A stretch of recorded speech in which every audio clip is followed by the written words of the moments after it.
Hola gente linda, soy Shio. Hoy es miércoles 25 de noviembre y este video tiene un nombre gracioso, pero en realidad es sobre un tema serio. Hablemos de los ex, pero no es de los ex novios, sino más bien de todo este, digamos, nuevo discurso de la persona que es ex algo. Por ejemplo, ex gay, ex trans. Y algo que está empezando a pasar y que yo no había notado es que también hay, por ejemplo, ex proabortistas. Y de hecho la razón por la que decidí hacer este video es justamente por esa última categoría, porque va a venir o vino a México una ecuatoriana que de alguna manera pues yo la calificaría como una activista antiderechos, que se define a sí misma como una ex proabortista. Y me llamó mucho la atención la construcción de la figura, porque alguien podría decir, bueno, pues simplemente es una opositora de los derechos reproductivos de, un, de un montón de gente, de la mitad de la población del mundo, de las mujeres, de los hombres trans, de las personas no binarias que pueden gestar. Y parecería muy fácil nombrarse así. Entonces, ¿por qué elegir el término ex proabortista?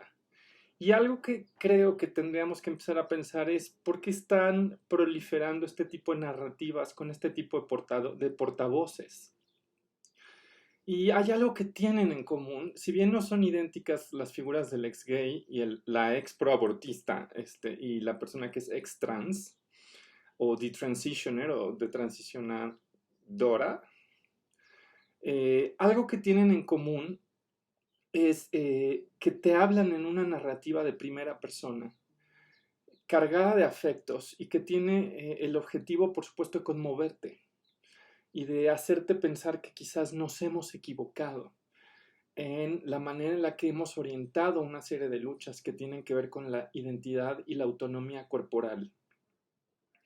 Y yo creo que eso es uno de los atributos fundamentales que vamos a ver en este discurso y es que está hablándose desde la primera persona, está hablándose desde los afectos, está hablándose también desde una posición que no se presenta a sí misma como originalmente de derecha, sino de una persona que era crítica de izquierda, reflexiva, y que tras pensarlo mejor, y lo entrecomillo, se ha dado cuenta que nos hemos equivocado, que hemos avanzado hacia un lugar que al final no nos conviene.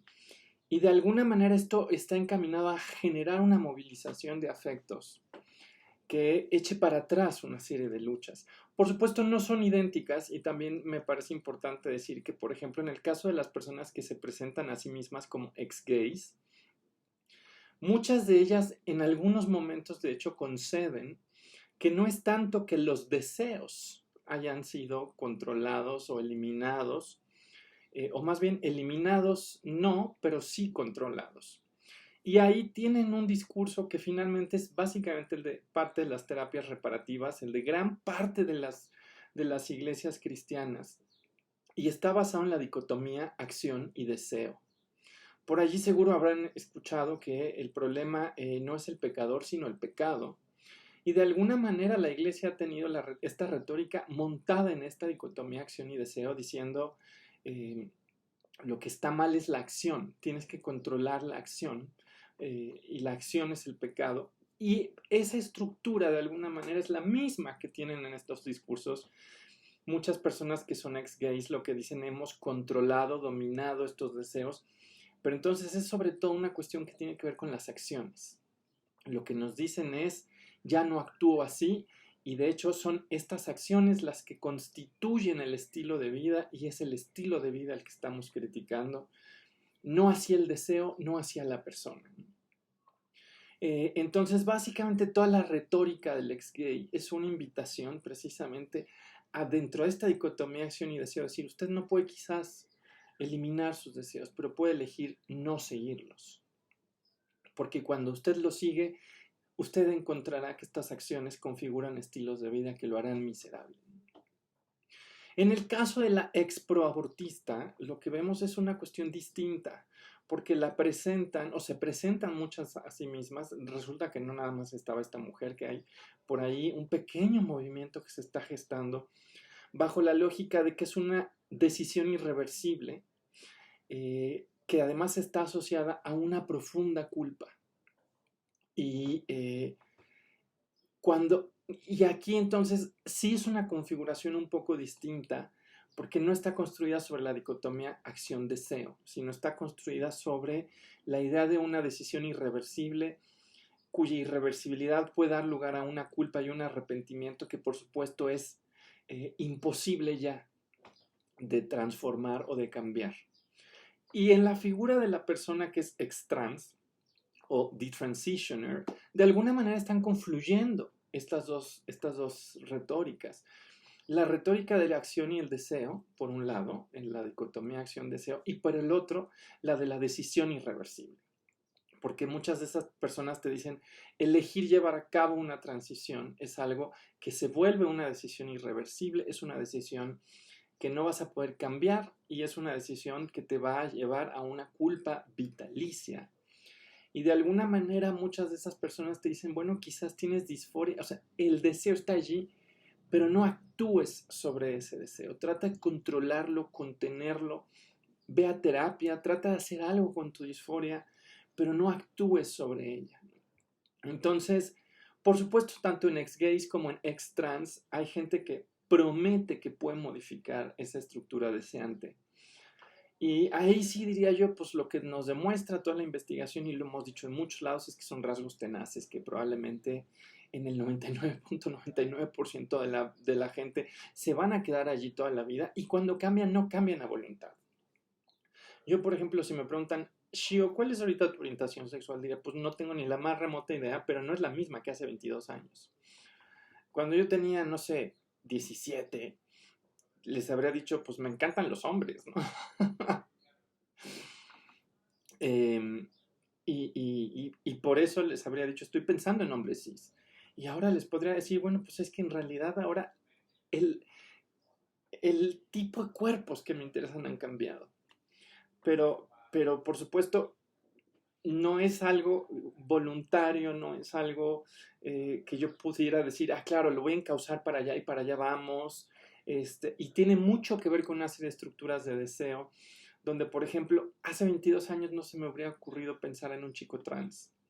Y en el momento en que aparece, por supuesto, esa posibilidad, también eso implica que el deseo empieza a elaborar si esos sujetos van a ser sujetos de deseo o no. Y el que alguien no sea un sujeto de deseo no necesariamente significa que nos caiga mal o que lo rechacemos o nada, ¿no? Esto es una cosa muy rara. Pero bueno, lo que quiero mostrar con este tema de ex gay, ex trans y ex proabortista es que en estas tres narrativas, más allá de sus diferencias, lo que sí pasa, por supuesto, es que rastrean esta sensación de que es un error, de que no hay que permitirlo, a una lectura intrínseca, tanto del ser gay como de ser trans, y paradójicamente de ser activista por los derechos reproductivos de las mujeres, ¿no?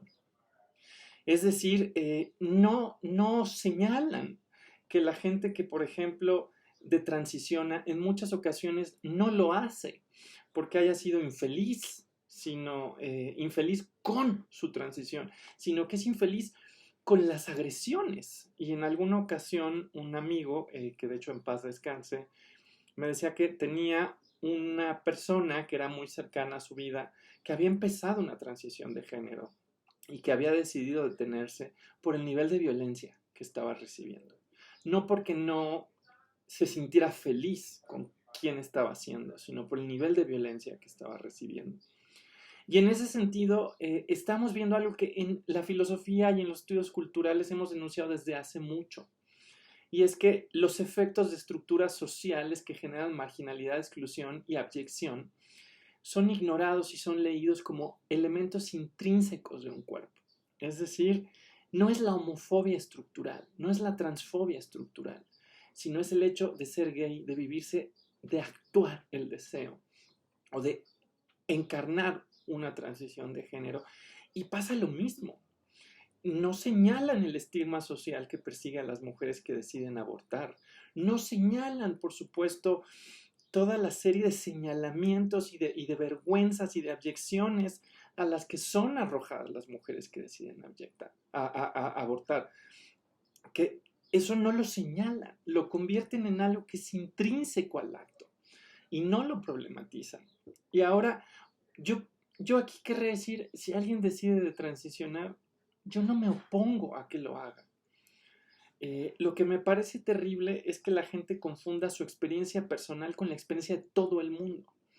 Porque algo que pasa en estas tres figuras es eso, que la gente dice, yo me leo mi acto, mi decisión, mi sendero de vida como representativo del sendero de vida de todos. Y lo que yo concluyo entonces considero que tiene que concluirlo todo el mundo. Y yo creo que eso no se sigue. Si alguien decide de transicionar o si alguien de plano decide vivirse en el closet, pues podemos hacernos una serie de preguntas sobre si es una buena idea. Si una mujer decide abortar, pues ¿saben qué? Es su decisión si decide hacerlo.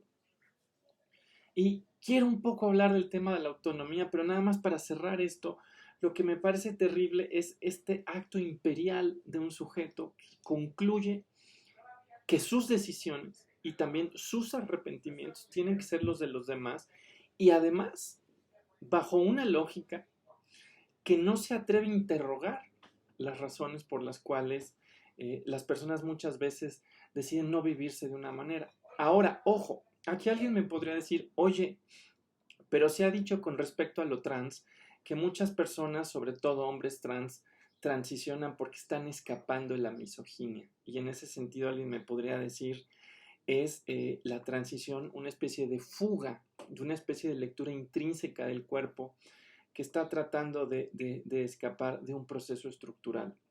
Y yo ante eso lo que les respondería es, la vivencia de los hombres trans es muy interesante, porque muchos de esos hombres trans te cuentan en primera persona y te dicen, no, ya me hice esa pregunta me la hice y me pesó y la examiné y al final te dicen, no, esto es una estructura que tiene que ver una estructura deseante, un imaginario corporal.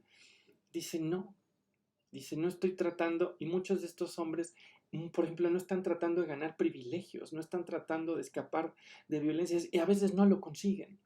Incluso por ahí hay vivencias de hombres trans que por supuesto que no operan en el registro de un escape de la misoginia, porque empiezan a ser leídos como personas que todavía reciben misoginia, pero además homofobia y transfobia y lesbofobia. Entonces, como escape, ni siquiera funciona ese relato. Y por supuesto hace inexplicable la transición de las mujeres trans. Tendríamos que estar dementes, locas, así, yo quiero ir hacia allá. O sea, ese relato no tiene sentido. Por supuesto, a nosotras nos arrojan otra serie de prejuicios.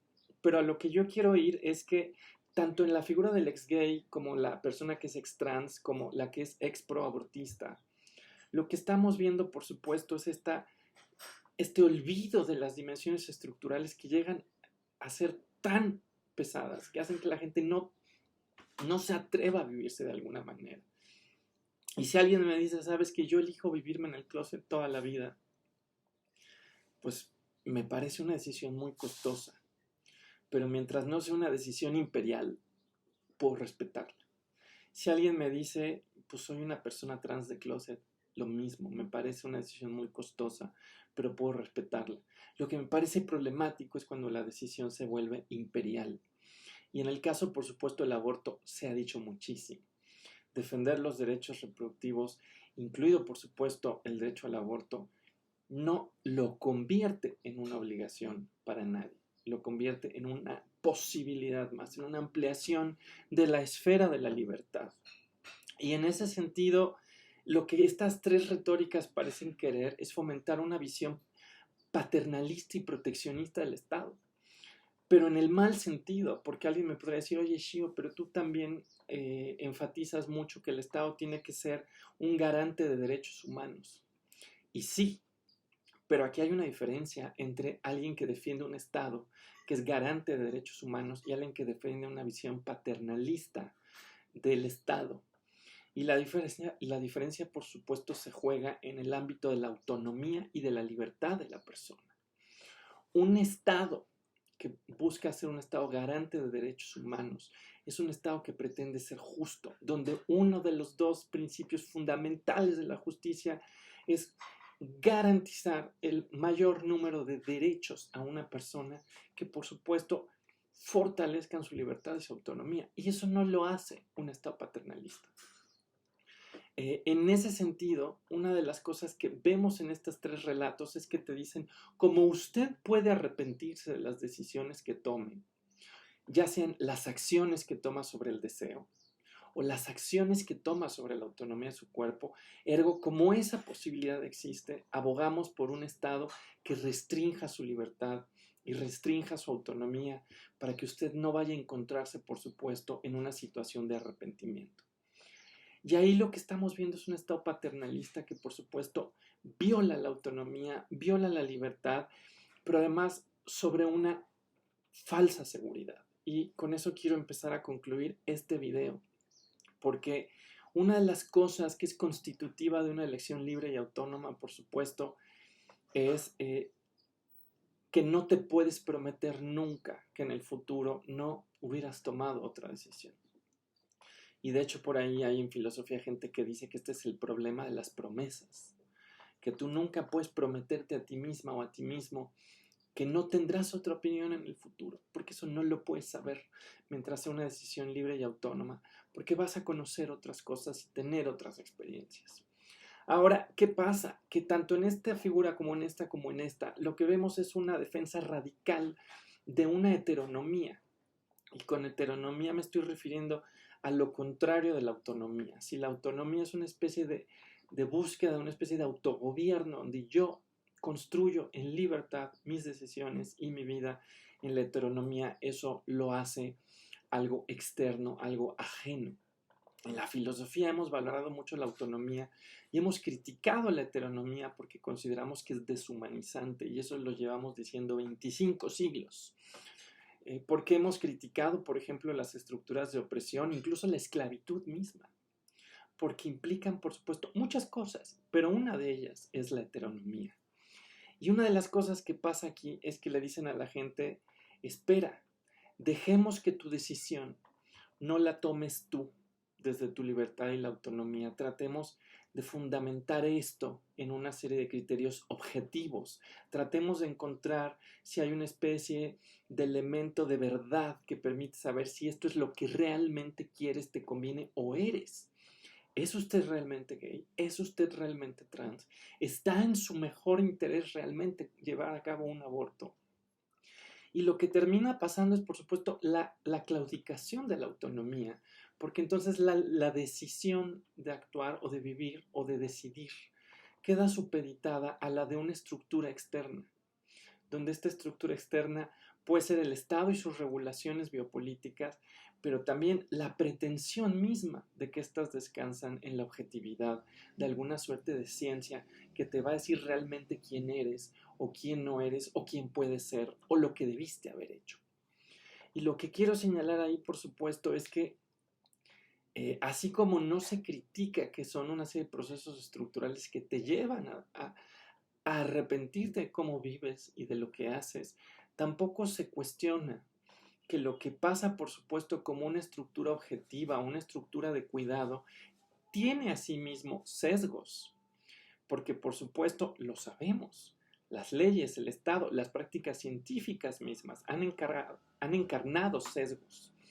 Y por ejemplo eso en los activismos LGBT y en los feminismos lo hemos denunciado al cansancio, de que los valores epistemológicos durante largo tiempo tenían un sesgo patriarcal, heterosexista, cisexista, etc.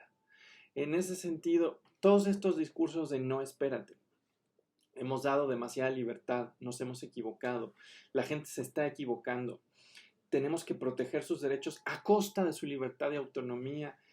Y sí, arrojándonos a la heteronomía, pero no se preocupen, vamos a estar bien porque vamos a hacer depender nuestras decisiones de una serie de estructuras que van a garantizar que tomamos una decisión auténtica, una decisión objetiva, una decisión genuina. Lo que termina pasando allí son dos cosas, por supuesto, y es que los valores de las mayorías terminan por naturalizarse y por constreñir la libertad y la autonomía de los sujetos minoritarios. Y por supuesto alguien me podrá decir, oye, pero en el caso del aborto no es tan minoritario, es el 50 y tantos por ciento, bueno, 50 punto tantos por ciento de la población mundial. Y sí, pero esa asimetría de poder, por supuesto, sigue estando allí y lo que termina haciendo es haciendo que los valores de unos cuantos decidan por todos y eso socava la autonomía y eso socava la libertad y lo peor es que hace que esos discursos que dicen ser discursos de cuidado terminen por legitimar regulaciones biopolíticas sobre los cuerpos. Y aquí tendríamos que preguntarnos, ¿cuándo una regulación biopolítica sobre los cuerpos es aceptable? Y tendríamos que tener mucho cuidado desde nuestros activismos, desde la filosofía, desde nuestra praxis, de sumarnos a una serie de regulaciones biopolíticas. Yo no voy a decir que no sean necesarias nunca. El COVID nos ha enseñado que a veces son necesarias. Pero venir a decirle a los cuerpos, ¿sabes qué? No te permitiré llevar a cabo una transición porque ¿qué tal si te arrepientes?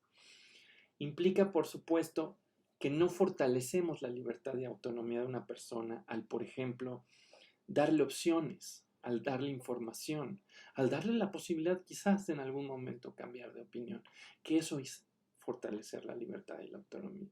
Lo que hacemos, por supuesto, es querer garantizarle una certeza, que es una certeza ya atravesada de sesgos y que además es radicalmente heterónoma y que instaura una regulación biopolítica sobre sus cuerpos. Y lo que a mí me sorprendía, y regreso a la proabortista que estaba, la ex proabortista, perdonen ustedes, es como ella defendía que en el mejor interés de los derechos reproductivos de las mujeres, y ella solamente estaba hablando de mujeres, que en el mejor interés de los derechos reproductivos de las mujeres estaba el mantener regulaciones biopolíticas que limiten su autonomía sobre sus cuerpos. Y ese es un argumento bien peligroso, porque ese no es un Estado que es un Estado garante de derechos, es un Estado paternalista. Y tendríamos que tener en clara esa distinción. Y bueno, este video estuvo intenso. Nos vemos en una semana. No sé de qué voy a hablar, pero va a ser una tontería. Bye bye.